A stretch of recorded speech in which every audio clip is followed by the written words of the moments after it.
Marzuki, sananya, jangan-jangan zaman tidak mengharamkan rokok karena Anda sendiri suka rokok, sehingga Anda nggak mengharamkan subjektif. Rokok nggak haram karena memang suka rokok. Saya jawab, saya nggak ngerokok. Tanya santri ini. Lalu ganti pertanyaan ke arah Dr. Rizal. Dokter, jangan-jangan ente mengharamkan rokok karena memang nggak suka rokok. Dia bilang, saya mengharamkan rokok, ini tugas organisasi.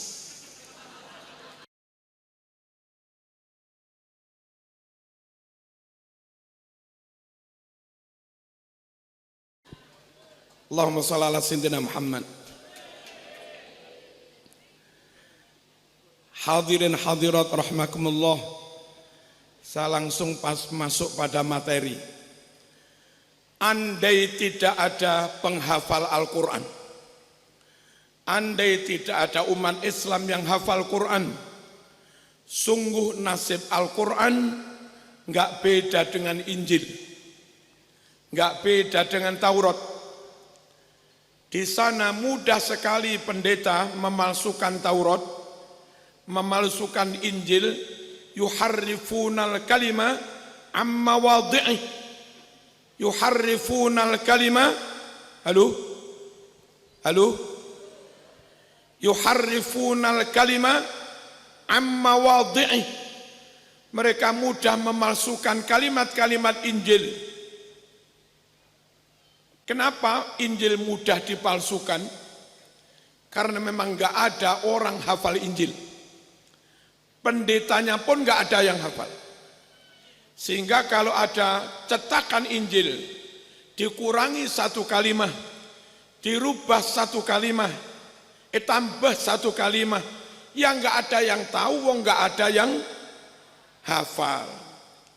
Alhamdulillah, sejak zaman Rasulullah SAW ada sekitar 600 sahabat yang hafal Quran. Cuma mereka dulu banyak terbunuh dalam perang Yamamah. Lalu Umar bin Khattab khawatir para penghafal banyak yang mati. Terus Umar mengusulkan ada tadwinul Quran, supaya Quran segera dibukukan, dibendel menjadi satu mushaf untuk berjaga-jaga. Siapa tahu yang hafal banyak yang meninggal. Nah, karena dari awal Allah mentakdir banyak sahabat yang ahli khat, diangkat Nabi menjadi kutabul wahyi, dan ada banyak sahabat yang kuat hafalannya, hamilul Quran, hufadul Quran, sehingga Quran senantiasa valid dan akurat. Perlunya ditulis, barangkali ada hafalan yang salah, disemak, ditashkih, dikontrol dengan Quran yang tertulis. Barangkali ada pencetak nakal merubah-rubah Al-Quran, maka ribuan yang hafid Quran itu mengontrol, barangkali ada tulisan yang salah, sehingga ada tulisan, ada yang hafal, dua-duanya saling mengontrol. Dulu saya ingat di Madiun ada orang membeli Quran mushaf di kitab, toko kitab, ternyata di dalamnya ada yang palsu.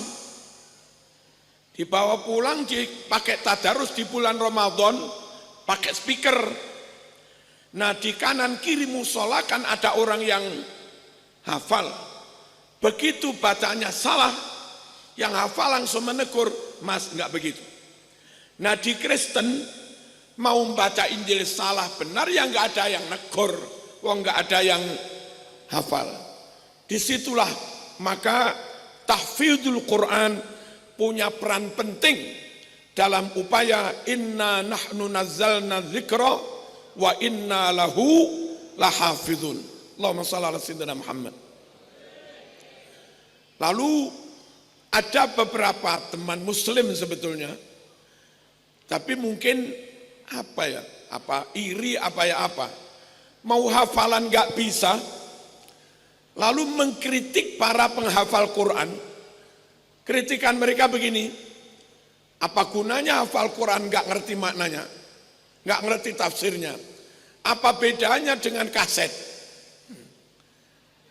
Seakan nggak ada gunanya kalau sekedar hafal tapi nggak ngerti maknanya.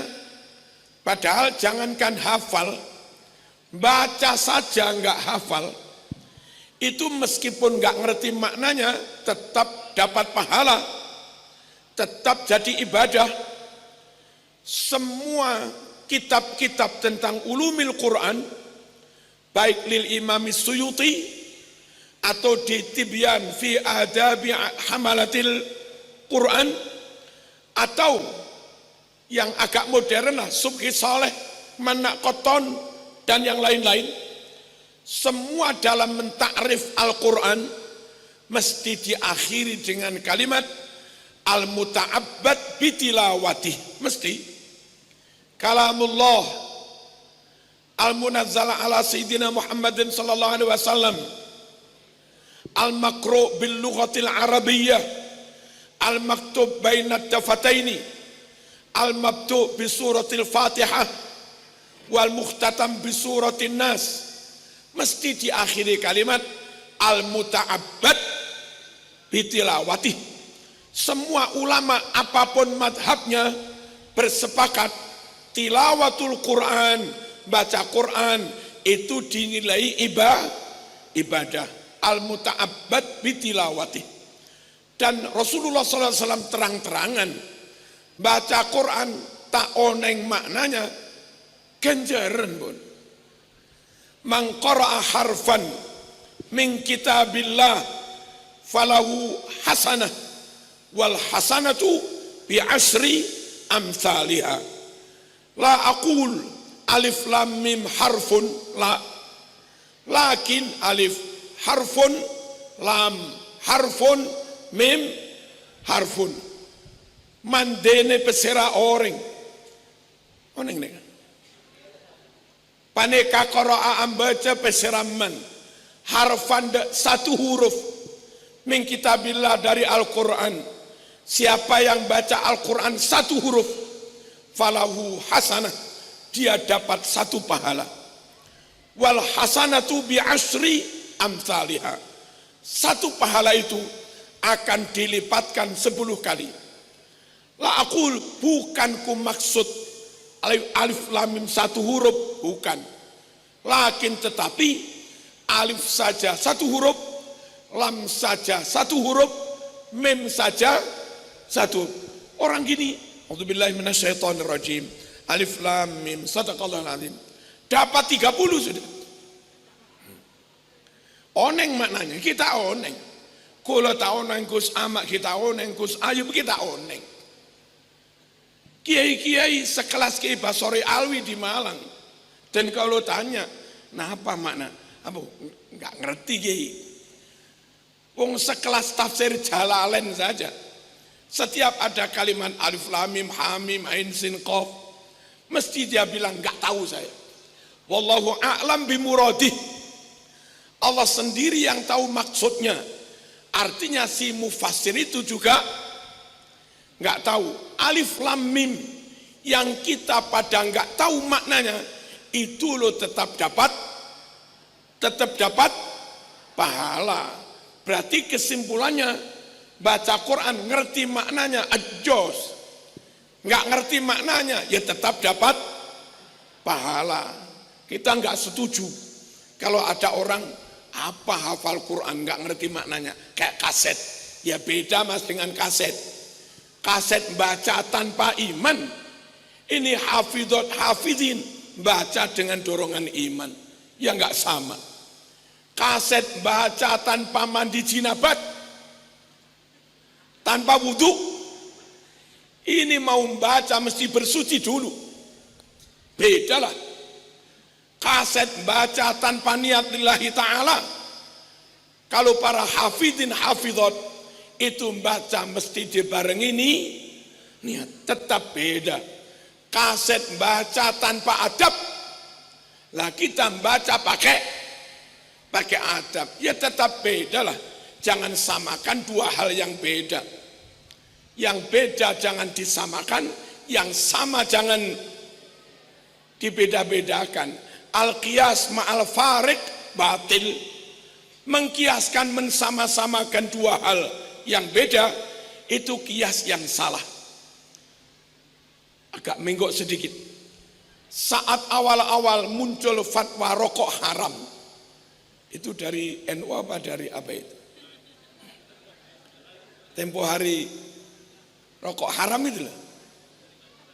Dari Madura ya.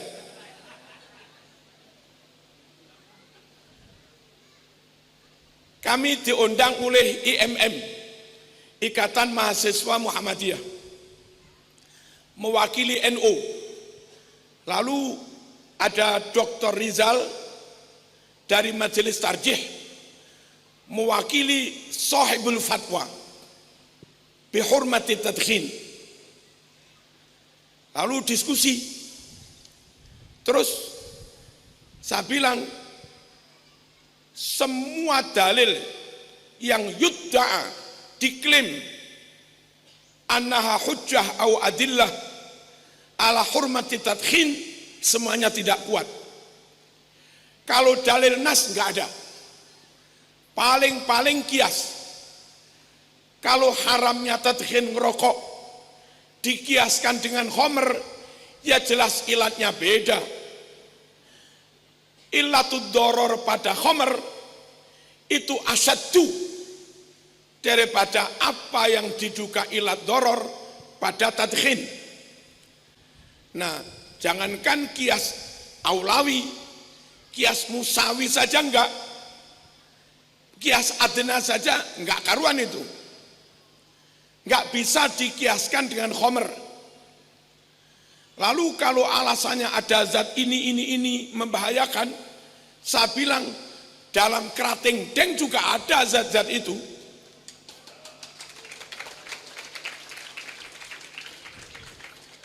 Iya, dalam mie, Indomie juga ada. Lah kalau alasannya ada zat-zat itu, ada zat aditif macam-macam, lalu Anda haramkan rokok, ya jangan diskriminasi. Sekalian semua jenis makanan, minuman yang mengandung zat itu haram semua sudah. Rokok haram, Indomie haram, kerating den haram. Yang kuning itu apa? Extra jos haram. Itu sekalian sudah. Sprite haram, Coca-Cola karuan sudah. Kalau ilatnya sama, satu Anda haramkan, satu tidak, berarti Anda diskriminatif, nggak boleh. Allahumma shalli ala sayyidina Muhammad. Wong kaset kok disamakan dengan penghafal Quran, itu diskriminasi, Mas. Menyamakan hal yang beda atau membedakan hal yang sama. Selesai diskusi, terus ya'ti daur litorhil as'ilah, ada tanya jawab. Saya ditohok dengan pertanyaan yang mungkin sulit saya jawab. Marzuki, saya nanya, jangan-jangan saya tidak mengharamkan rokok karena Anda sendiri suka rokok, sehingga Anda nggak mengharamkan subjektif. Rokok nggak haram karena memang suka rokok. Saya jawab, saya nggak ngerokok. Tanya santri ini. Lalu ganti pertanyaan ke arah Dr. Rizal. Dokter, jangan-jangan ente mengharamkan rokok karena memang nggak suka rokok. Dia bilang, saya mengharamkan rokok, ini tugas organisasi. Sosialisasi tentang fatwa haramnya rokok. Kalau urusan pribadi, saya malah setuju dengan rokok. Lalu dia ngambil rokok dari sakunya.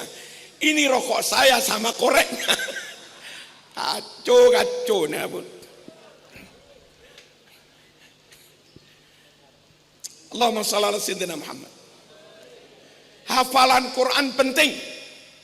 Setidaknya berperan, ikut andil dalam hal inna nahnu nazzalna dzikra wa inna nahnu nazzalna dzikra wa inna lahu lahafidun. Kami, kata Allah, yang menurunkan Al-Quran dan kami pula yang menjaganya. Allah itu satu, tapi pakai mutakallim ma'al ghair. Bukan Allah banyak, bukan. Apa? Allah berkomitmen menjaga Al-Quran, tapi mengertilah melibatkan kita, ngajak panjenengan untuk menjaga Al-Quran. Dan panjenengan terpilih Allah, diajak Allah untuk bareng-bareng menjaga Al-Quran lewat hifdzul Quran, lewat tahfidzul Quran. Yang mana isim fa'il dari hifdzul Quran itu ya hafidhun. Inna nahnu nazzalna dzikra wa inna lahu lahafidh. Sungguh mbak-mbak yang hafidhat, mas-mas yang hafidhin, benar-benar istimewa, spesial. Bagi Allah sampean sangat istimewa. Bagaimana tidak? Dipilih Allah, diajak bareng-bareng menjaga Al-Quran. Dipercaya Allah, diajak bareng-bareng menjaga Al-Quran. Jarang loh orang dipilih Allah. Jarang loh orang diamanai Allah, dipercaya Allah, bareng-bareng tugas menjaga Al-Quran. Dan lebih jelasnya, lebih sharihnya, Nabi mengatakan ahlul Quran, ahlullah wa khassatuh. Ahlul Quran, ahlullah wa khassatuh. Orang yang ahli Al-Quran, ahli khatnya, ahli tafsirnya, ahli istiqomah bacanya, meskipun gak hafal, atau ahli hafal. Semua yang ahlul Quran itu menjadi keluarganya Allah. Wa khassatuh, dan menjadi orang-orang yang diistimewakan oleh Allah. Namanya orang istimewa, keluarga sendiri. Orang lain masuk rumah mesti notok isti'zan. Keluarga sendiri masuk saja. Orang lain mau masuk diperiksa. Ahlul Quran, bak-bak, mas-mas ini tanpa hisab sudah. Seheran kan? Jamaah tahfidz dari Medung, abo langsung pun. Diperlakukan khusus, khassatuh, mendapat perlakuan istimewa. Di bandara enggak istimewa, ya lewat pemeriksaan, pulang lewat, berangkat lewat. Kalau yang istimewa, pintu khusus. Nah, semoga mbak-mbak, mas-mas yang berhasil menyelesaikan 30 benar-benar diangkat menjadi ahlullah wa khassatuh tanpa hisab. Amin. Allahumma. Yang kedua, hadirin rahimakumullah, podo-podo menghafalkan Al-Quran. Sama-sama menghafal Quran. Pastikan bu, anak-anak kita, kompoinah, keponaan kita, murid-murid kita yang ingin hafalan Quran hanya memilih pondok pesantren tahfidz Quran di lingkungan Ahlus Sunnah wal Jamaah yang tergabung dalam Jam'iyah Nahdlatul Ulama. Sekarang menjamur ma'had tahfidz Quran. Sekarang menjamur rumah tahfidz Quran. Yang belum tentu NU, yang belum tentu Ahlus Sunnah wal Jamaah. Apa beda dan kerugian kalau kita memasukkan anak tahfidz di pondok tahfidz di luar NU, di luar Ahlus Sunnah wal Jamaah? Satu, kebanyakan ustadznya enggak bersanad karena mereka berusaha hafalan itu lewat tutorial kaset, lewat tutorial HP.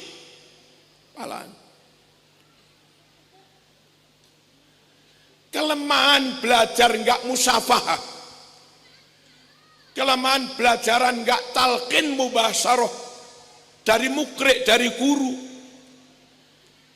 Maaf kalau itu kaset tanpa gambar. Domah itu mencucu seberapa mencucunya? Ismam mencucu seberapa mencucunya ismam? Latak maun. Itu kaset nggak bisa. Kalaupun pakai video ada gambar mencucunya, lalu kita niru. Kita niru sudah pas apa benar? Sudah pas apa belum? Si kaset video nggak bisa mentaske dah pas, nggak bisa. Beda kalau kita ngaji langsung tahfidz di hadapan mukri, muhafidz, guru langsung yang bersanad. Kita mungkin kurang pas, gurunya kurang dikit, angkat dikit lagi, tafkhimnya kurang dikit, tarkiknya kurang dikit, qalqalah kubra kurang dikit, sehingga khatam pas sudah. Kita dapat dari guru pas persis, guru dulu dapat dari gurunya juga pas persis, dapat dari gurunya Imam Hafiz pas persis, dari Imam Asim pas, dari Imam Amir pas, terus naik-naik dari Ubay bin Ka'ab pas, lalu Ubay dari Rasulullah juga pas, sampai-sampai Nabi bersabda, man ahabba an yaqra al-Quran kama unzil fal yaqra ala Ubay bin Ka'ab. Siapa yang ingin baca Quran persis bacaannya, fasohahnya, tajwidnya, jengkoknya, panjang pendeknya, ahwalul huruf, sifatul huruf, pengen persis, maka belajarlah kepada Ubay bin Ka'ab. Dan Ubay ini memang top, hafidz Quran 30 juz, termasuk min afsahis sahabat, yang dalam hadis Bukhari dia dipercaya Umar bin Khattab mengimami tarawih 20 rakaat. Itu yang dipercaya ngimami Ubay bin Ka'ab. Nabi sendiri, kalau mbak-mbak, mas-mas baca Sahih Muslim, baca Sahih Bukhari, sesekali Nabi minta Ubay supaya baca Quran. Sampai Ubay juga sungkan. Apa sungkan itu? Todus. Ubay, iqra aliyal Quran. Ubay, coba bacakan Quran, aku dengerin. Terus Ubay bilang, aqra alaikal Quran wa alaika unzil. Lah masuk saya yang baca. Wong panjenengan yang menerima jenengan yang menerima wahyu, mau kok saya baca? Apa? Saya juga suka uhib an asma min ghairi. Saya ingin mendengar bacaan dari orang lain, sekaligus ngecek si muridnya ini bacanya sudah pas apa belum. Sampailah pada kalimat fa kaifa idza ji'na min kulli ummatin bisyahidin wa ji'na bika ala haula'i syahida yauma idzi yawaddu alladhina kafaru wa asawur rasul law tusawwa bihimul ard wala yaktumunallaha hadis. Sampai situ Nabi langsung bilang kafar. Cukup pun cukup.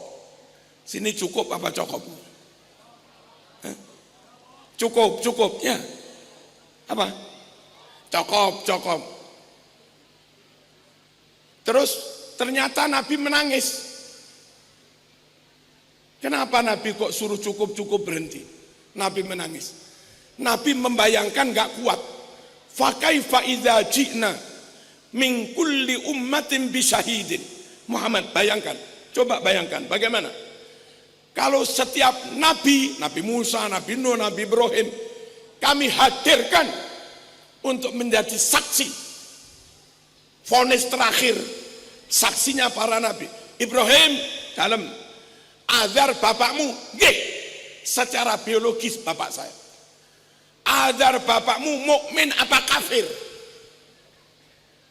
Itu bagi Nabi berat menjadi saksi seperti itu. Kalau dibilang mukmin, wong nyatanya belum iman, maaf. Kalau dibilang mukmin, nyatanya belum masuk Islam. Kalau Ibrahim bilang kafir, dok neraka selamanya. Dan itu wakilah bapaknya. Nabi Muhammad, wajibna bika ala haula syahida. Muhammad, Anda nanti kamu juga kami hadirkan untuk menjadi saksi atas orang-orang ini. Abu Sufyan, Abu Lahab, Abu Jahal, terus Abdul Muttalib, dan segala macamnya. Muhammad, Abu Lahab paklik, nggih niku paklik. Islam apa kafir? Terus bagaimana Nabi bersaksi? Islam ya Allah, ya bohong. Kafir ya Allah, masuk neraka. Enggak tega juga Nabi menyampaikan kesaksian kufur kepada pakliknya yang berakibat masuk neraka selamanya. Sampai ayat itu Nabi bayangkan, enggak kuat.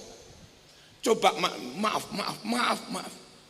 Ada alumni sini Gus Ayub yang tahu-tahu Tanassor masuk Kristen. Sampean sebagai pengasuh diminta jadi saksi atas semua alumni. Ini muslim surga. Ini muslim surga. Ini alusunah surga. Ini apa? Wahabi. Ya masuk surga tapi nanti dulu.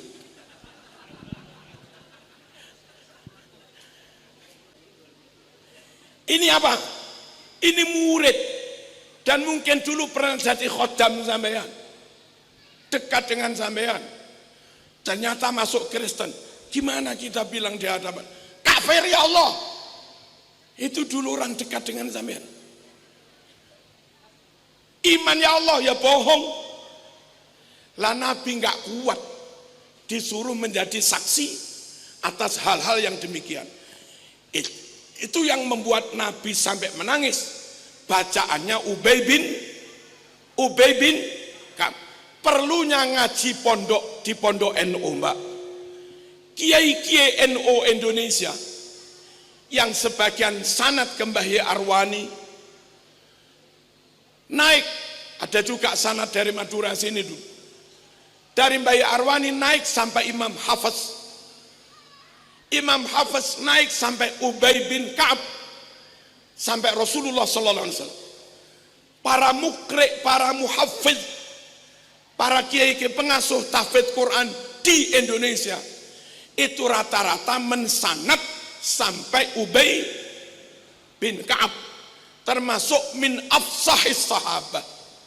Makanya rata-rata qori Indonesia kalau MTQ internasional yang menangan emang dapat bacaan dari gurunya sampai Ubay.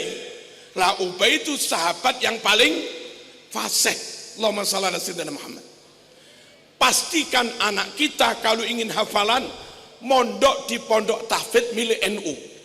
Bersanad sampai Ubay bin Ka'ab, Ubay dari Rasulullah. Sampai hifdunya, tahfidznya itu yang juara juga para hafidz Indonesia. Untuk yang dewasa sepuh, seingat saya hafidz terbaik internasional itu Gus Mun'im Pakis Pasir Malang. Yang putri anak IPPNO Trenggalek, putranya Ki Mukti Durenan. Terus tempo hari yang laki-laki lupa saya namanya, Zuri apa siapa. Itu apa? Hafidz terbaik internasional.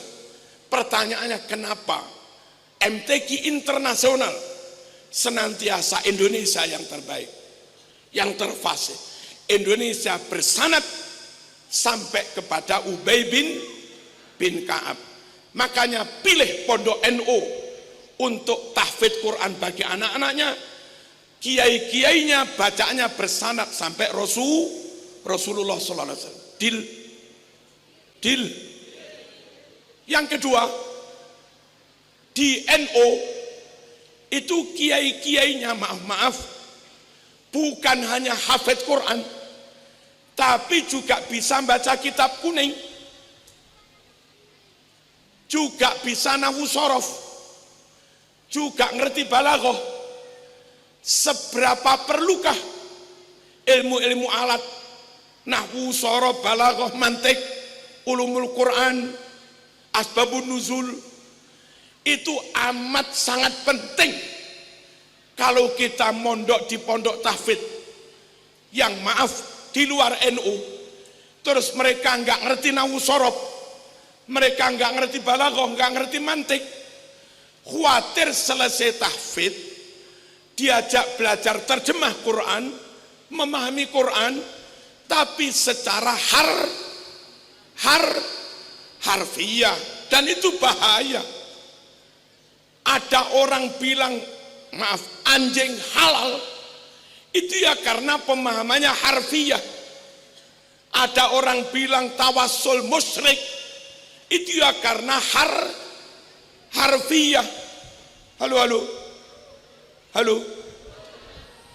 Ada orang bilang Pancasila kafir, Indonesia negara togut, itu ya karena memahami teks Quran Sunnah harfiah.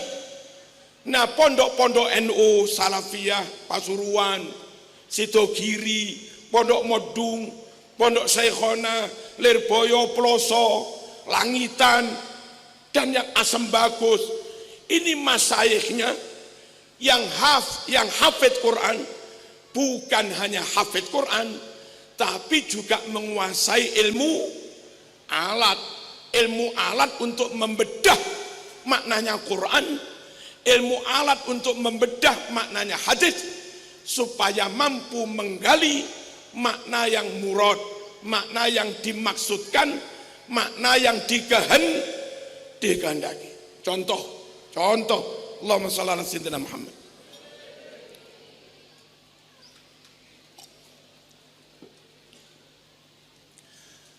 Wa aidiyakum ilal marafiq. Ada salah satu ustadz, kayaknya temannya Gus Ahmad juga ini. Teman jenengan apa temannya Ra'u ini, pas teng Libya ini. Non kita ustadz ini rodo agak kurus. Terus ininya agak ada agak putih. Ngertilah. Saya ngelihat videonya. Coba, biasanya kalau ngaji pakai papan nama. Lihat, perhatikan. Wudhu itu harus begini. Basuh tangan dari ujung dulu sampai terakhir siku. Namanya juga ilal marafiq, sampai siku. Jadi kalau sampai wudhu begini, itu enggak sunnah, itu bid'ah. Wudhu itu yang benar begini sampai sini. Nah, dia memaknai ila bermakna ghayah. Ila maknanya ke, sampai. Padahal ila bisa bermakna ghayah. Kalau ada korinah, misalnya sebelumnya ada minal masjidil haram ilal, dari sini ke sini, itu ghayah. Ini perintah basuh tangan tanpa ada min. Nggak ada kalimat wa aidiyakum min atrofil asobe ilal marafiq, nggak ada kalimat itu. Langsung aja perintah Quran wa aidiyakum ilal marafiq. Dan menurut ulama, ila yang di situ nggak ada min, di sini maknanya ma'iyah, bukan ghayah. Basuh tanganmu beserta membasuh sikunya. Quran tanpa menerangkan basuhnya dari sinilah, dari tengah. Pokoknya basuh tangan beserta sikunya. Allahumma shalli ala sayyidina Muhammad.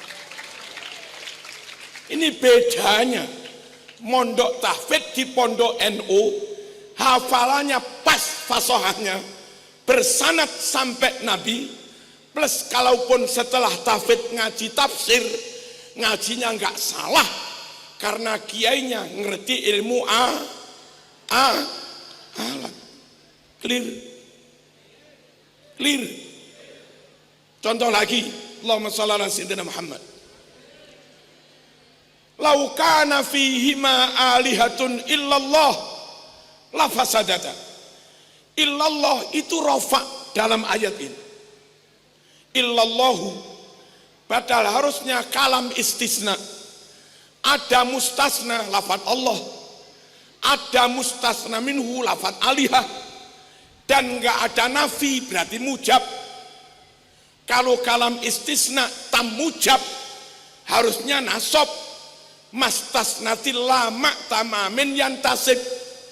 Apa yang diistisnai dengan ilah kalamnya tamam tam yantasib wajib dibaca nasab, tapi ini rofa. Apa Quran keliru? Enggak. Kenapa dibaca rofa? Allah ingin ilah ini bukan ilah istisna, tapi ilah bimakna ghairu, sehingga aslinya ayat itu kalau diganti ghairu, lau kana fihima alihatun ghairullah la fasadata. Itu andai di langit bumi ada Tuhan-Tuhan selain Allah, rusak langit bumi. Agar langit bumi enggak rusak, jangan ada Tuhan-Tuhan selain Allah. Allah saja yang ada. Ini ayat tauhid. Allah saja yang ada, jangan ada selain Allah. Ini kalau kiai enggak ngerti nahwu sorof, dikira Allah dibaca nasab karena kalamnya tam mujab. Illallah illa dimaknai istisna beneran. Cokaco kita ya. Lalu diterjemah begini, andai di langit bumi ada Tuhan-Tuhan kecuali Allah, rusak langit bumi. Supaya enggak rusak, silahkan saja ada Tuhan-Tuhan, tapi Allah jangan dikecualikan. Lah gimana? Allah ada, yang lain juga adalah, ini musyrik mas. Ini penting sekali ngaji tahfidz sekaligus ngaji maknanya Quran ke kiai-kiai NU, bunyai-bunyai NU yang mereka tidak hanya hafal Quran tapi juga menguasai ilmu alatnya. Allahumma shalli ala sayyidina Muhammad. Paham? Setong boleh tak pernah bagi contoh nih, hadis dipahami orang nggak ngerti nahwu sorof, konyol banget. Mana hadis itu? La tusaddur rihal illa ila salasati masajid, Masjidil Haram wa masjidi hada wal masjidil aqsa. Jangan kalian pergi jauh musafir ribuan kilo, jangan, haram, kecuali menuju 3 masjid, Masjidil Haram, Masjid Nabawi, dan Masjidil Aqsa. Berdasar hadis ini, Ikhwanun al-Wahabiyin, ini Wahabiyin tak baca nasab, padahal Ikhwanuna tak baca rofa. Maksud saya akhusu, bukan Ikhwanuna umuman, boten. Allahumma shalli ala sayyidina Muhammad. Mereka memaknai ini, lihat, haram pergi jauh sampai ribuan kilo. Wali Songo haram ini, haram pergi jauh kecuali menuju 3 masjid saja. Mau kemana? Wali Songo haram, ini loh, haram pergi jauh sampai ribuan kilo kecuali menuju Masjidil Haram, Masjid Nabawi, Masjidil Aqsa. Jadi ziarah Wali Songo haram berdasar hadis ini. Karena ziarah Wali Songo pergi jauh selain ke 3 masjid. Ini kan keplek ini. Gara-gara nggak ngerti kalam istisna. Harusnya ini istisna di sini nggak menyebut mustasna minhu, hanya menyebut mustasna ila salasati masajid. Ditakdirkan ada mustasna minhu, isim sebelum ilah, dan harus sejenis dengan mustasna agar istisnanya muttasil, jangan munfasil. Gimana kalau lafadz setelah illa tentang masjid harusnya mustasna minhu sebelum illa juga tentang masjid. La tusaddur rihal ilal masajid illa ila salasati masajid. Jangan pergi jauh ribuan kilo ke masjid manapun kecuali menuju 3 masjid. Itu hadis ini tentang masjid, jangan dibawa kemana-mana.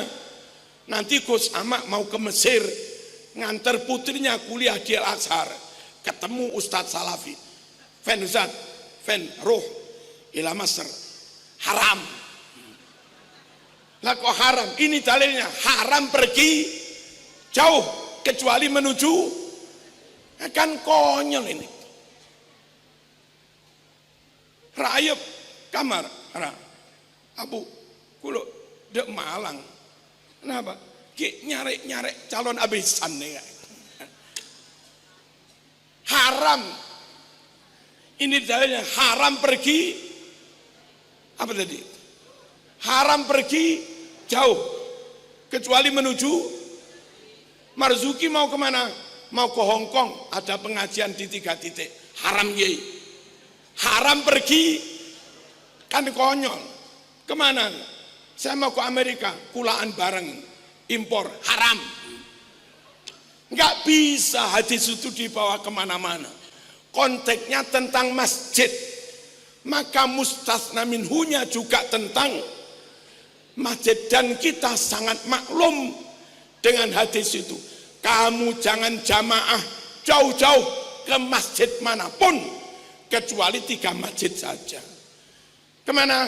Ke Kairo, mau jamaah zuhur langsung pulang, nggak boleh. Sebab jauh-jauh ke Kairo habis biaya 20 juta, pulang bawa pahala 27. Jamaah di Kairo sama di Kedungdung pada pun. Kalau hanya ingin jamaah 27, nggak usah jauh-jauh ke Kairo mas. Di sini juga 27. Mau kemana? Ke Afqaf, Yaman. Ngapain jamaah subuh langsung pulang? Nggak boleh. Jauh-jauh ke Yaman, Afqaf. Ternyata hanya jamaah. Pulang dapat pahala 27 lah. Kalau 27 ngapain jauh-jauh? Wong di Kedungdung juga 27. Makanya Nabi melarang ke masjid jauh-jauh kecuali menuju 3 masjid. Ini hadis ini begini. Tapi karena mereka nggak ngerti soal kalam istisna, nggak ngerti nahu sorob, ngawur saja. Pokoknya jauh-jauh haram. Insya Allah Kiai NU beres hafalannya, beres pemahamannya, nggak usah khawatir. Allahumma shalli ala sayyidina Muhammad.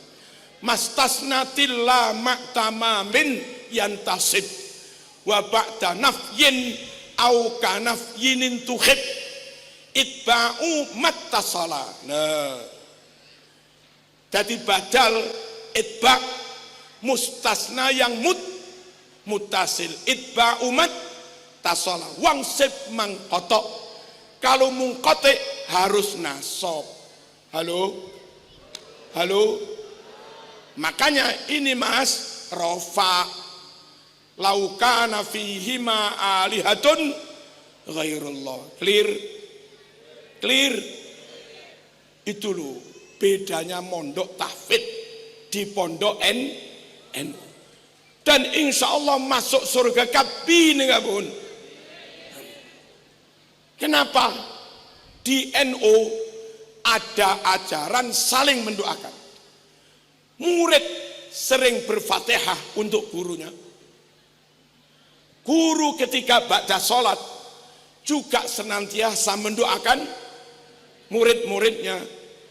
Allahumma ja'alna wa ahlana wa auladana wa talamizana min ahlil ilmi wal khair. Itu bagi NU selesai tamat wisuda bukan akhir segala-galanya. Kalaupun mungkin boyong pisah secara jasmaniah pulang, tapi secara rohaniah, robitoh qalbiyah, tetap terhubung antara murid dengan guru, saling mendoakan. Nanti haul datang, haul datang, haul datang. Itu NU. Kalau di luar NU tamat ya selesai. Tamat mau boyong, oke. Tanggungan selesai. Koperasi sudah bayar, sudah. SPP sudah. Perpus ada tanggungan, enggak, sudah beres. Oke, ijazah berikan, pembayaran beres, selamat, pisah, udah. Kalau di luar NU bisa saling mendoakan, enggak bisa. Berfatihah untuk gurunya bid'ah. Lah iya, saling mendoakan, ndonga dewe-dewe, amal dewe-dewe, ganjaran doa adibian, ganjaran dibi, apa tadi? Alaqodibi ini. Amal itu mereka rumus. Perlukah kita tetap kayak NU saling mendoakan? Perlu. Lawang doa kita belum tentu diterima. Kalau enggak ada tradisi saling mendoakan, pas doa kita mardut, mau apa sampean? Di padang mahsyar atau di alam kubur lah, ditanya malaikat mungkar nakir, tak bisa jawab. Dok, dok, dok, dok. Amal sampean, abadeng sampean, haji sampean, apa sah sampean, mardut kabibun. Tapi kebetulan alumni apa ini? Alumni Miftahul Ulum. Oh ini situ kiri. Ya. Oh makanya kok Miftahul Ulum. Alumni Miftahul Ulum. Nah, Mbak, Mas, Cong. Meskipun amalmu ditolak, karena kamu NU, mondok di NU, kamu tetap masuk surga. Kok bisa? Iya, amalmu diterima. Tapi doa gurumu yang menyebabkan kamu masuk surga. Tahlil 7 hari di rumahmu. Anak-anak, cucu, menantu, semua berkumpul mendoakan kamu. Itu yang menyebabkan kamu tetap masuk surga, meskipun amalmu sendiri ditolak. Itu kalau NU mas. Kalau pas tidak NU bagaimana? Dok, dok, dok, abedeng sampean, haji sampean, apa sah sampean, amal kabih tak terima. Mayatnya bilang tak kenapa pun. Loh kok enggak benar? Saya nunggu doa dari guru-guru saya. Saya nunggu kiriman doa 7 hari dari anak tetangga teman-teman saya.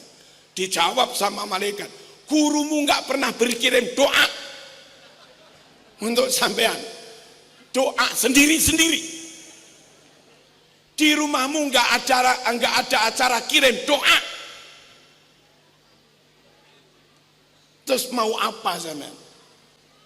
Aduh, nesergi. Makanya sama-sama tahfidz, mondoknya harus di pondok Nahdlatul Ulama. Lalu namanya pondok tahfidz, ternyata di pondok tidak melulu hafalan Quran tok, enggak. Di pondok juga ada sholat, ada fikih, di pondok ada akidah, ada tauhid. Di pondok ada ngaji hadis. NU hadis dibaca, pemaknaannya sesuai dengan dawuh para ulama. Mereka membaca hadis Bukhari Muslim, pemaknaan dan penafsirannya sesuai dengan mereka sendiri, ya jauh nggak sama. Nah kalau di pondok NU dapat hafalan Quran tetap Asy'ariyah Maturidiyah. Di pondok NU dapat hafalan Quran, tetap wirid, tetap terawih 20, tetap berkeyakinan kunut sunnah, tetap berkeyakinan Fatihah pakai basmalah, tetap berkeyakinan haul sunnah, tetap berkeyakinan doa sedekah untuk orang mati nyampe ke sana pahalanya. Pondok di NU dapat tahfidz tanpa harus kehilangan akidah. Tapi begitu mondok di luar NU mungkin hafal, satu kehilangan sanad, dua kehilangan pemaknaan yang benar, yang ketiga kehilangan fikih syafi'iyah, kehilangan akidah Asy'ariyah, dan kehilangan tradisi ahlu sunnah wal jamaah. Rogi ini kan? Rogi, apa rogi? Ya rogi. Rugi mas. Yang terakhir, mondok di NU dapat wawasan kebangsaan yang benar. Hafidz Quran, alim, dan tetap hubbul watan minal iman. Lo kira santreh NU anoro aksi de Jakarta takbir Pancasila kafir, lo kira nih. Wih, engki santri NU anoro demo de Jakarta, Indonesia tauhid, Kapolri tauhid, TNI tauhid, lo kira. Di pondok-pondok NU termasuk pondok tahfidz, santri mendapat wawasan berbangsa dan bernegara sesuai yang diajarkan, disikapi oleh Hadratus Syekh Muassis Nahdlatul Ulama Mbah Hasyim Asy'ari NKRI harga mati. Halo, yang menolak Pancasila bongkar makamnya Kiai As'ad Samsul Arifin dan langkai mayatnya kalau berani menolak Pancasila. Tahun 84 Muktamar 27 NU menjadi saksi sejarah. Dipelopori Kiai As'ad Samsul Arifin, ada Kiai Ahmad Siddiq, ada Gus Dur, ada Kiai Ilyas Ruqyat dan yang lain, Kiai Mukhid Muzadi, mensepakati Pancasila sebagai asas tunggal dalam hidup berbangsa dan bernegara. Itu sekelas Kiai As'ad, karomahnya at-top, alimnya at-top, nasabnya at-top. Kita fa'alu, doroba dorobu, kepala kepalu, yang ngeluh mas, kena palu mas. Ilmu kita itu masih begitu jauh dibanding Kiai As'ad. Baina sama wasumur, apa ini? Baina sama wasumur minyak sat, jauh. Kok berani Pancasila kafir, Indonesia tauhid? Kiai As'ad itu kurang alim apa? Mbah Hasyim Asy'ari kurang alim apa? Kakeknya Gus Ahmad Kiai Hamid kurang karomah apa? Masaih kayak begitu, full NKRI harga mati. Halo. Ada dua poin sebelum saya pamit. Kenapa kiai-kiai kok komitmen NKRI harga mati? Kalau di negeri ini mengayomi muslim non muslim, sungguh Nabi merintis, mendirikan dan memimpin negara Madinah juga dengan konsep ngayomi muslim dan non muslim. Sekitar Masjid Nabawi muslim, yes. 1-2 ada yang Yahudi. Sekitar Masjid Kuba muslim, yes. Tapi Khaybar campur Yahudi Nasrani. Bani Nadir, Bani Quraidah, Bani Qainuqa, Daumatil Jandal, hampir rata-rata Yahudi. Itu semua terayomi oleh negara yang dipimpin oleh Rasulullah sallallahu alaihi wasallam, yakni negara Madinah. Clear? Clear? Kalau intern syariat di intern umat Islam merujuk kepada Al-Quran dan Sunnah, tapi untuk mengikat warga yang non-Muslim yang ketika itu menjadi warga Madinah, tentu nggak bisa non-Muslim diikat dengan Quran Sunnah. Maka untuk itu semua Nabi membuatkan mitsaqul Madinah, piagam Madinah, tata kelola, tata kehidupan sosial berbangsa bernegara yang dikarang Kanjeng Nabi untuk mengakomodir warga, ada yang Muslim, ada non Muslim. Kalau di Indonesia ada UUD 45, dulu di zaman Nabi ada mitsaqul